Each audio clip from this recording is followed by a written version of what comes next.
So there was a study done by the American Cancer Society, and they looked at three things. They wanted to see were cancer survivors getting the physical activity amounts that is recommended, were they getting their fruits and vegetables, and were they not smoking?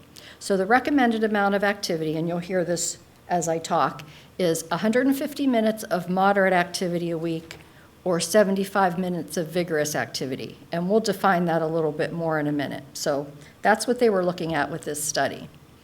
And you can see in the top half of that slide, not many cancer survivors were getting the amount of physical activity that's recommended. So we have some work to do there.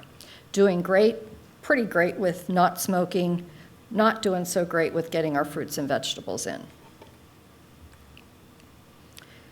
If we were doing a little round the room question and answer, you could all tell me why exercise is important. We want to be specific tonight about why exercise is important to someone who's had cancer. But in general, why is exercise important? Well, we know it's good for our heart. And we don't want someone to survive their cancer and then have heart problems. We know it's good for our bone health. As all of us get older, we need that stress on our bones to keep our bones nice and strong. Muscle and tendon flexibility. Again, as we get older, we want to be able to reach down and put our shoes on and bend and pick up something off the floor, but we need that flexibility for health. It does reduce our stress, and I don't know any of us that can say we don't have some stress in our everyday life, so exercise really helps with that. It improves your sleep pattern. For so many cancer survivors, they talk about fatigue, and even though they're very tired, they're still not sleeping well at night. So exercise can help improve sleep patterns. We could spend a whole talk just on sleep hygiene. And it does improve your appetite. So if you're having difficulty with eating or eating the right food, sometimes exercise can stimulate that. And again, people who exercise report a higher quality of life. But why is it important for a cancer survivor? And Candace has already touched on some of this.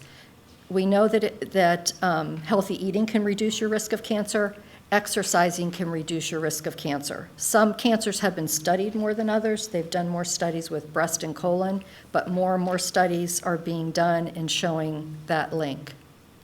And it even, we thought there was a bigger link between exercise and premenopausal women, and that's why we wanted to get our young girls exercising, because the exercise helps bind that circulating estrogen. But we know it's even important for women in the post-menopause stage of their life too.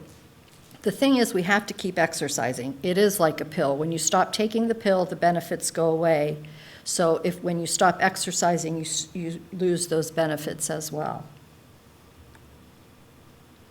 So we know that exercise lowers those circulating hormones. It affects our insulin levels, which we want it to lower our insulin levels. It improves your immune function. There were studies done that showed that someone who was physically fit could mount a better immune response to, say, a cold or another kind of infection versus someone who was less physically fit.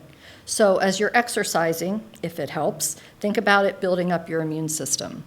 And we want to avoid that higher BMI. This is big. Most cancer survivors will complain about cancer or chemotherapy-related fatigue, treatment-related fatigue, and a lot of people will report that 3 to 5 years after their treatment is done.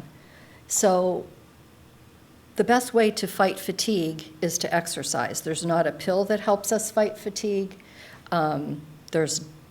They've studied lots of things, and it just comes back to you have to be active, and that will help reduce your fatigue. So all in all, we want to eat well, we want to exercise, we want to have that positive thinking, and that's going to help us feel better.